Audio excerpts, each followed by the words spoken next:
In the forgotten outskirts of a small town in Massachusetts, hidden deep within a forest of dying oak trees, stands the ruins of Blackwood Asylum. For decades, no one dared to step inside. Locals whispered about strange lights glowing from the broken windows at night, and screams echoing long after the asylum was abandoned. But one autumn evening, a young documentary filmmaker named Daniel arrived with his two friends, Emma and Michael. They wanted to explore the asylum, to capture footage for a horror documentary. They believed the stories were nothing more than urban legends. When they stepped inside, the first thing that hit them was the smell. A mixture of mildew, rust, and something rotten that had been left for far too long.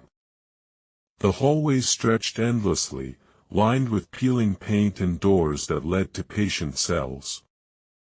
Each cell still carried the scratch marks of those who once lived there. As they explored, Emma noticed something odd. The temperature would drop sharply whenever they passed by certain rooms.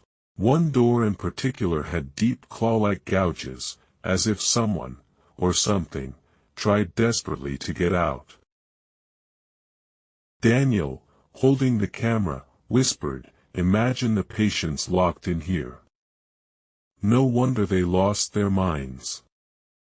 But then, they heard it. A faint whisper. So soft at first, it was almost mistaken for the wind. But it grew clearer, a woman's voice, calling from the darkness, "Help me." Michael froze.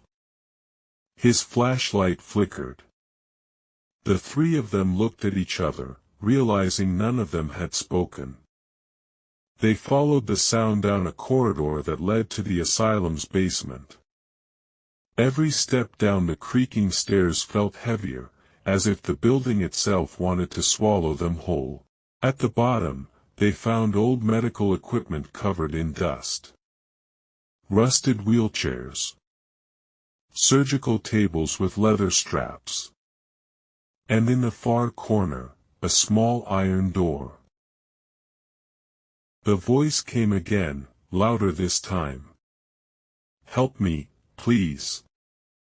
Daniel, trembling but determined, pushed the door open. Behind it was a padded cell, stained and torn. And sitting in the corner, was a figure. A woman, dressed in what looked like an old patient gown. Her face was hidden by her long black hair.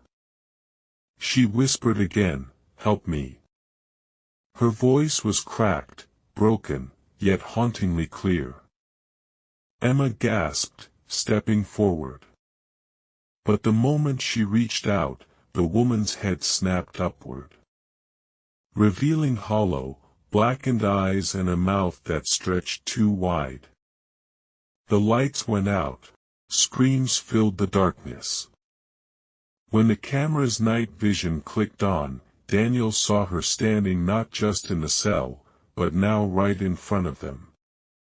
Her face inches from his. Her whisper turned into a shriek, so loud it rattled the metal walls, "You can't leave." The footage jolted violently as they ran. Hallways twisted unnaturally, doors led back to the same corridors, and every shadow seemed alive.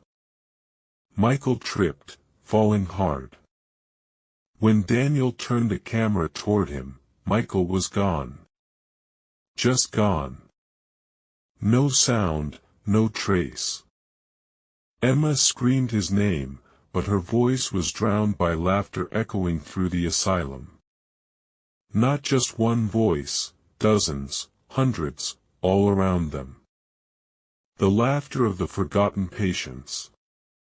Desperate, Daniel and Emma burst through a door, only to find themselves back in the basement again.